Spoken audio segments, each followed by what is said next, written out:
Que a propósito de lo que comentas sobre las problemáticas, los aspectos críticos que tú observabas en teoría de la conducta, ¿cuáles pudieran ser, no sé si hacía manera de apunte o si los tengas ahí, cuáles pudieran ser estos apuntes críticos en torno a teoría de la conducta que tú identificaste? Sí, sí, como no, si me das un poquito de tiempo, te voy a platicar, dicen algunas pocas notas. Adelante. Muy bien, gracias. Entonces hablemos de los aspectos críticos respecto a Emilio Rives. Para hablar de Emilio, yo considero que hay que separar a la persona que es y el trabajo teórico que ha realizado. Yo lo conocí en Jalapa, pero nunca fue mi maestro formal, aun cuando asistí como alumno a uno de sus seminarios en la Escuela de Psicología de la Universidad Veracruzana. Tenía la fama de ser un profesor despiadado que trataba a sus alumnos como ignorantes e incompetentes. Solía afirmar que él podía decirles cualquier tontería y ellos se lo creían a pie juntillas. Siempre lo he visto como una persona soberbia, autoritaria, seguida por un coro de acólitos que lo alimentaban con su adulación. Yo nunca fui de su agrado ni el del mío, como ya les dije. Cuando trabajé en su proyecto de Iztacala había que seguir su catecismo, no había libertad de cátedra. No obstante, a mí en lo personal me sirvió para estudiar. Entre otras cosas, el libro de Cantor y Smith que se llama The Science of Psychology and Behavioral Survey.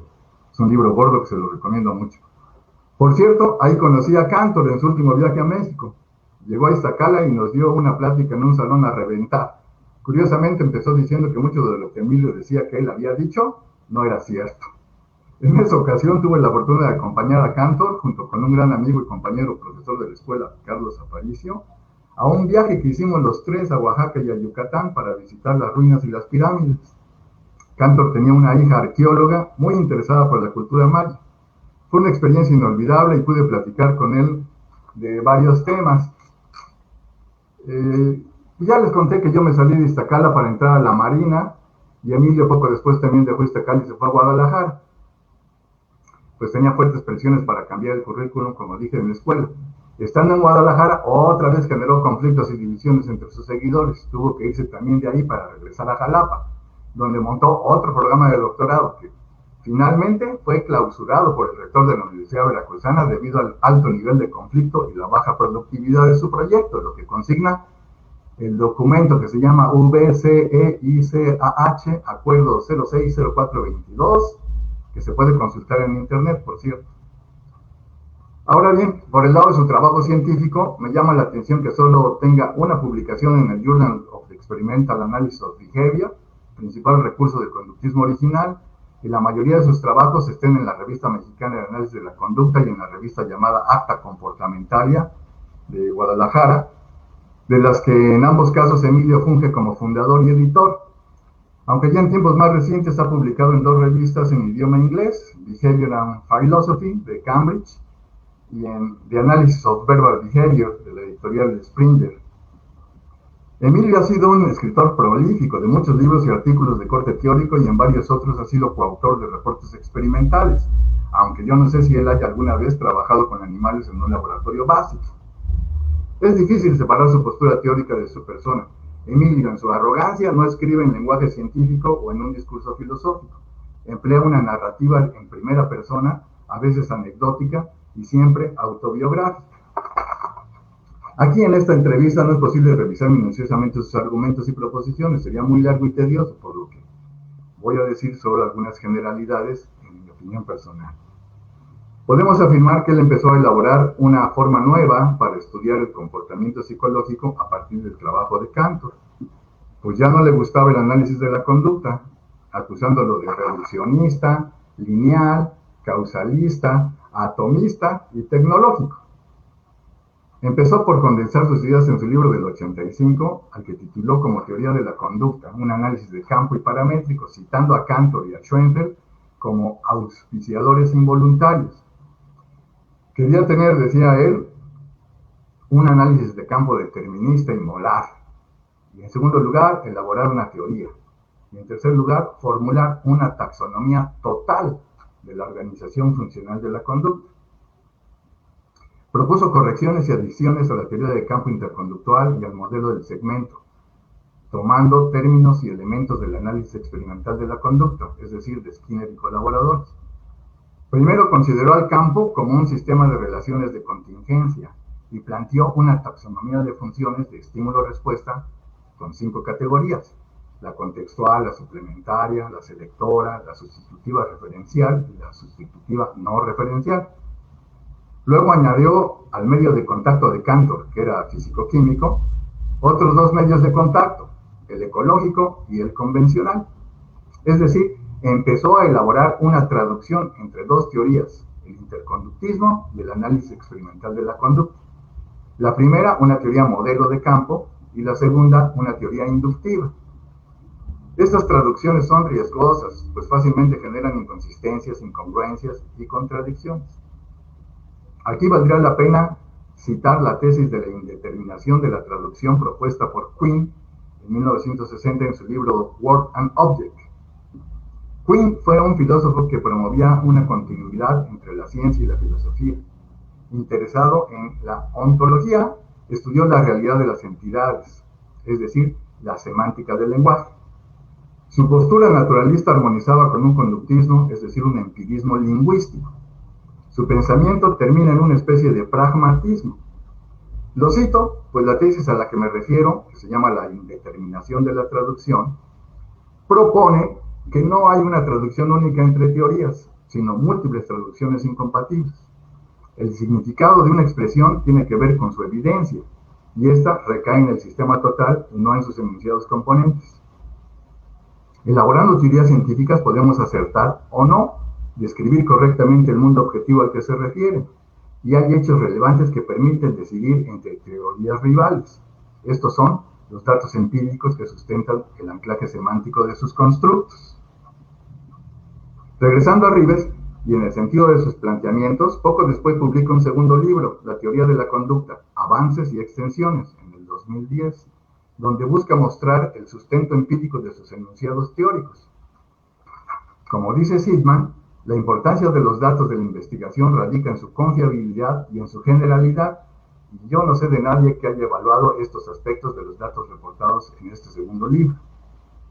La teoría de Rivers se adhiere a un programa de teorización hipotético-deductivo, donde se proponen aspectos teóricos de los que hay que derivar hipótesis y evaluar experimentalmente, con el riesgo de que los resultados experimentales no apoyen la hipótesis, lo que habría que reformular corrigiendo la teoría. Es un camino demasiado largo y costoso, con una probabilidad, digamos, de un 50% de que los resultados no apoyen la teoría. Luego, podría suceder lo que le pasó a la teoría de Hull sobre la fuerza del hábito, que con el tiempo cayó en desuso. También observo en los planteamientos de Rives algunos saltos epistemológicos, donde la evidencia empírica no sustenta, para mí, el planteamiento de algunos constructos teóricos. Como ejemplo, es el caso de lo que él llama desligamiento funcional, basado solo en los datos de Miller, un artículo que publicó en 1948, en un estudio restringido a la conducta de evitación. Así que, como era de suponerse, tuvo que modificar su teoría, como él confiesa en el capítulo que escribe en el libro de Alcaraz, que fue publicado en el 2020 en honor de Emilio, debido a imprecisiones para evaluar experimentalmente las funciones de su taxonomía. Dice él, y por la permanencia de remanentes teóricos moleculares, lineales y formalistas. Esas son sus palabras. Más adelante, y quizá como obra final, en el 2018 publica su libro El estudio científico de la conducta individual, el cual presenta cambios importantes en varios aspectos.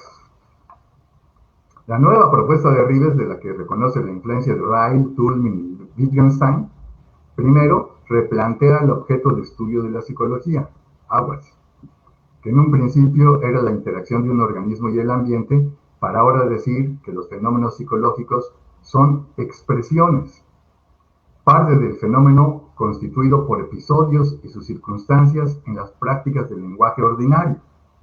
Es decir, la psicología estudia la conducta verbal humana.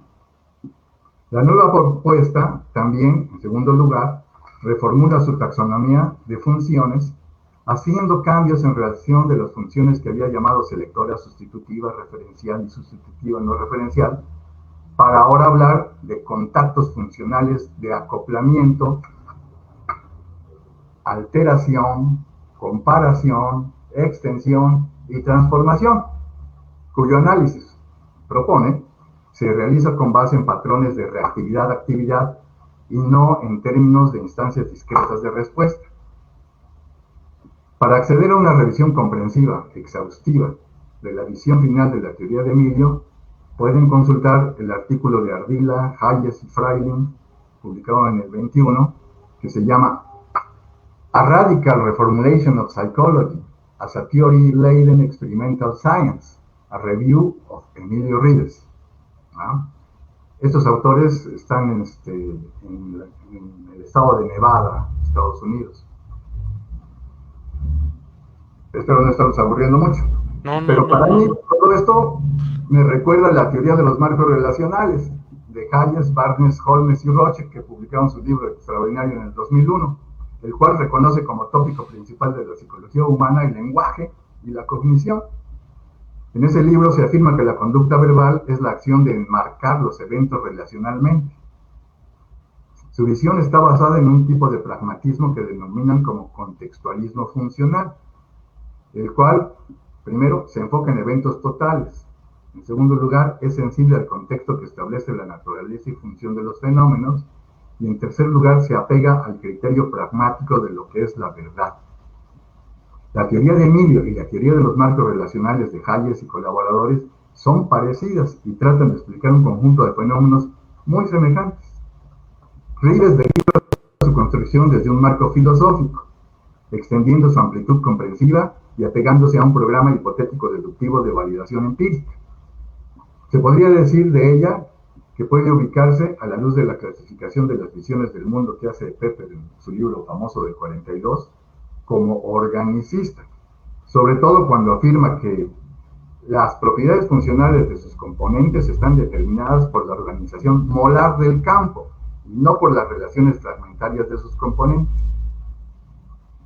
Hayes, por otro lado, construye inductivamente, a partir de un cuerpo de datos empíricos que provienen de los estudios de Sidman en el 94 sobre las relaciones de equivalencia de estímulos. Su visión del mundo es contextualista. Surgiría naturalmente la pregunta, ¿qué teoría es mejor? Ujú. Bueno, para comparar teorías podemos valernos de algunos criterios como serían la extensión de fenómenos explicados y la simplicidad explicativa. Aquí el criterio de parsimonía, que también se le llama la navaja de Occam, nos indica que una teoría es mejor cuando explica el mismo grupo de fenómenos que otra de una manera más sencilla. Otro criterio podría ser la base empírica de sus constructos. Una teoría sería mejor si tiene más bases empíricas que otra. También hay criterios no empíricos para comparar a las teorías, como sería su sencillez, su elegancia e incluso su belleza. Yo me inclino a favor de la teoría de los marcos relacionales, considerando los criterios que acabo de mencionar, pero además porque de ella se han derivado tecnologías de utilidad para resolver problemas humanos. Vas a citar como un ejemplo la terapia de aceptación y compromiso. Una ciencia que no procura avances tecnológicos es solo un capricho o un ejercicio teórico verbal, que no pasa de ser una moda en la conversación, en el aula o en un café. El valor último de la ciencia, queridos amigos, está en la predicción e influencia sobre los fenómenos naturales para el beneficio y bienestar de la humanidad. Esa es la crítica que yo haría del trabajo de Emilio, y esos son los fundamentos en los que baso yo la crítica.